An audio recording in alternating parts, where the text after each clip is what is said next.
Assalamualaikum warahmatullahi wabarakatuh. Apa kabar anak-anak semuanya? Semoga selalu dalam keadaan sehat walafiat. Bertemu lagi dengan saya Usna Wijirahayu dalam mata pelajaran Bahasa Indonesia di kelas 12 SMA Negeri 5 Bagan Sinembah.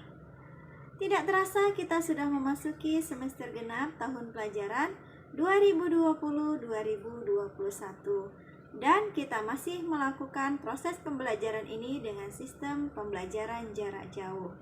Ingat, tetap patuhi protokol kesehatan dengan rajin mencuci tangan, menggunakan masker ketika keluar rumah, dan menjaga jarak dengan orang lain. Semoga anak-anak ibu semuanya dalam keadaan sehat agar bisa mengikuti proses pembelajaran jarak jauh ini secara maksimal. Di video kali ini kita akan membahas materi mengenai artikel. Yang pertama kali kita bahas yaitu pengertian dari artikel itu sendiri. Menurut KBBI, arti artikel adalah suatu karya tulis yang dibuat secara lengkap seperti esai pada majalah atau laporan surat kabar dan lain sebagainya. Sedangkan menurut Ryland E. Wolseley, pengertian artikel adalah karangan tertulis yang panjangnya tidak dapat ditentukan, di mana tujuannya untuk menyampaikan gagasan maupun fakta dengan maksud meyakinkan, mendidik, ataupun menghibur pembacanya. Nah, dari dua pengertian di atas dapat ditarik kesimpulan bahwa artikel adalah tulisan lepas berisi opini seseorang yang mengupas tuntas suatu masalah tertentu yang sifatnya aktual atau kontroversial dengan tujuan untuk memberi informasi, meyakinkan, mendidik, dan menghibur pembacanya. Isi yang disampaikan di dalam suatu artikel bisa bermacam-macam, tergantung topik yang dibahas. Beberapa contoh isi artikel yang sering dipublikasikan melalui berbagai media adalah informasi sejarah, hasil penelitian, argumentasi tentang isu tertentu, petualangan seseorang, tutorial atau bimbingan yang mengajarkan sesuatu kepada orang lain. Pembahasan yang kedua yaitu ciri-ciri artikel. Ciri-ciri artikel yang pertama adalah ditulis berdasarkan fakta dan pandangan penulisnya.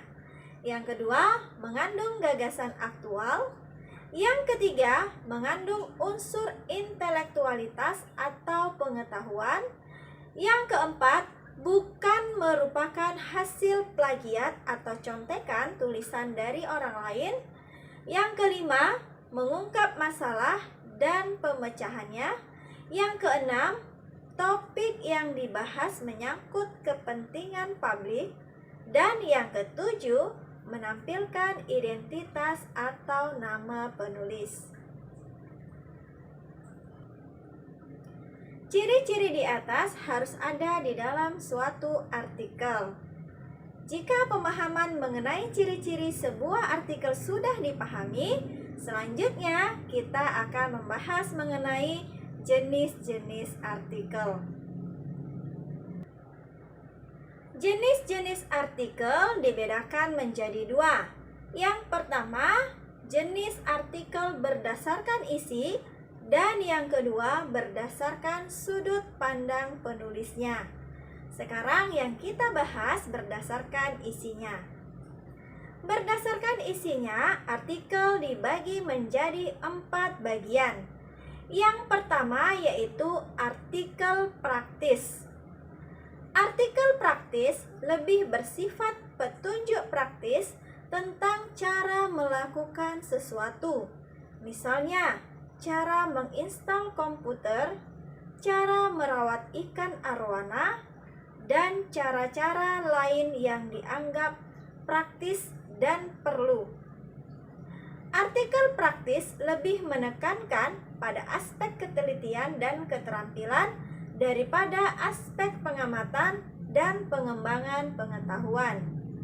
Artikel praktis biasanya ditulis menggunakan pola kronologis dan pesan yang disusun berdasarkan urutan waktu atau tahapan pengerjaan.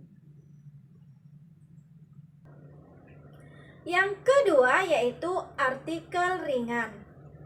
Artikel ringan lazim ditemukan pada rubrik anak-anak, remaja, wanita, dan keluarga. Artikel jenis ini banyak mengangkat bahasan yang ringan dengan penyajian yang ringan pula. Artikel ringan dikemas dengan gaya paduan informasi dan hiburan. Artikel ringan banyak terdapat di tempat umum seperti rumah sakit, stasiun, kantor, dan tempat-tempat umum lainnya. Contoh dari artikel ringan yaitu kiat hidup sehat, belajar sukses di perguruan tinggi, dan masih banyak contoh-contoh artikel ringan lainnya. Yang ketiga yaitu artikel halaman opini. Artikel opini lazim ditemukan pada halaman khusus opini bersama opini-opini yang lain yaitu tajuk rencana, karikatur, dan surat pembaca. Artikel opini mengupas suatu masalah secara serius dan tuntas melalui pendekatan analitis akademis. Jadi, penulisnya harus ahli di bidangnya. Contoh artikel opini yaitu orang tua, guru utama pendidikan, dan bahasa Arab kunci memahami Al-Quran. Dan yang keempat yaitu artikel analisis ahli. Artikel analisis ahli lebih berat dari artikel opini. Artikel ini juga harus ditulis oleh ahli sesuai topik pembahasan. Bedanya, artikel lain harus memakai bahasa populer, namun artikel analisis ahli boleh memakai bahasa ilmiah. Artikel analisis ahli mengupas tuntas secara tajam, mendalam, dan luas suatu masalah di masyarakat. Contoh artikel analisis ahli yaitu arah dan tujuan pendidikan Indonesia dan kontroversi full day school. Berdasarkan sudut pandang penulisnya, jenis artikel juga terbagi menjadi 4 bagian. Yang pertama yaitu artikel deskriptif. Artikel deskriptif adalah tulisan yang isinya menggambarkan secara detail tentang suatu masalah, sehingga pembaca mengetahui secara utuh masalah yang sedang dibahas. Yang kedua yaitu artikel eksplanatif. Artikel eksplanatif adalah artikel yang isinya menerangkan dengan sejelas-jelasnya tentang suatu masalah, sehingga pembaca memahami betul masalah apa yang sedang dibahas. Yang ketiga yaitu artikel prediktif. Artikel prediktif adalah artikel yang berisi ramalan atau dugaan ataupun prediksi tentang apa yang kemungkinan terjadi pada masa mendatang berkaitan dengan masalah yang sedang dibahas. Dan yang keempat yaitu artikel preskriptif. Artikel preskriptif adalah artikel yang isinya mengandung ajakan, himbauan, atau perintah bagi pembaca agar melakukan sesuatu. Kata-kata harus, seharusnya, hendaknya, seyogianya, dan lain sebagainya sangat mendominasi tulisan jenis ini. Nah, itulah tadi penjelasan mengenai pengertian artikel, ciri-ciri artikel, dan jenis-jenis artikel. Mudah-mudahan membantu kalian dalam memahami materi pembelajaran selama proses pembelajaran jarak jauh. Tetap semangat anak-anak ibu semuanya, semoga bermanfaat. Wassalamualaikum warahmatullahi wabarakatuh.